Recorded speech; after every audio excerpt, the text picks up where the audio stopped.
Bonjour, je suis Vincent Navarro, je dirige l'unité d'épilepsie à l'hôpital de la Pitié-Salpêtrière et nous sommes ici à l'Institut du cerveau et de la moelle où nous avons une équipe de recherche EPIC qui travaille sur tous les aspects de comprendre qu'est-ce qui se passe pendant les crises,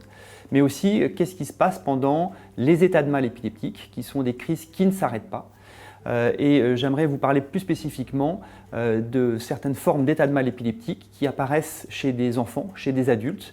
qui n'ont pas d'antécédents particuliers, qui brutalement vont entrer en état de mal épileptique. Et c'est ce qu'on appelle les NORS. C'est une pathologie qui est extrêmement grave, qui va conduire les patients en réanimation.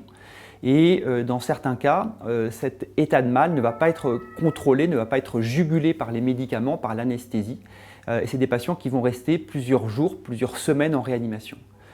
avec des conséquences parfois dramatiques de décès au cours de l'hospitalisation ou de séquelles neurologiques graves, de troubles de mémoire et d'épilepsie très active. Heureusement, il y a eu beaucoup d'efforts de recherche qui ont été effectués et grâce à des collaborations internationales et grâce à des chercheurs de notre équipe, nous avons pu trouver certains éléments, notamment de l'inflammation qui va survenir de façon assez explosive au moment de cet état de mal épileptique.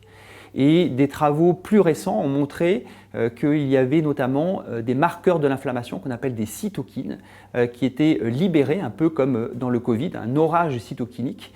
qui allait expliquer pourquoi les neurones, les cellules du cerveau, allaient être particulièrement activées. Et ces découvertes récentes ont permis de commencer à utiliser des médicaments, cette fois-ci, qui allaient cibler l'inflammation, des immunothérapies. Et c'est des choses que l'on arrive aujourd'hui à proposer, mais on se rend compte qu'il y a encore beaucoup d'efforts à faire, notamment dans la rapidité à faire les diagnostics. Et ce qui fait qu'aujourd'hui,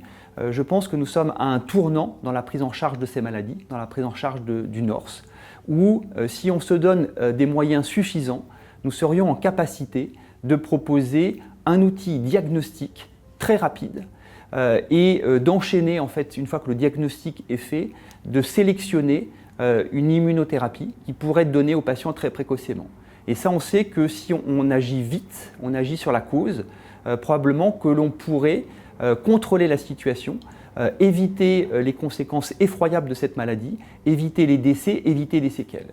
Et donc, je pense que ce n'est pas un rêve que de dire que si on se donne les moyens financiers, humains, nous serions, dans les années qui viennent, en capacité d'éradiquer cette maladie.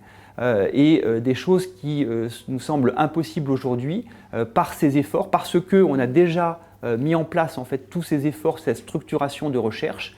des efforts supplémentaires nous permettraient de simplifier l'accès à ces diagnostics et vraiment proposer un traitement qui pourrait bloquer la maladie définitivement. Concrètement, bien évidemment que je me tiens ainsi que mon équipe à votre disposition pour que l'on vous propose vraiment un plan de bataille concret, quels sont les moyens humains, quels sont les moyens financiers nécessaires à la réalisation.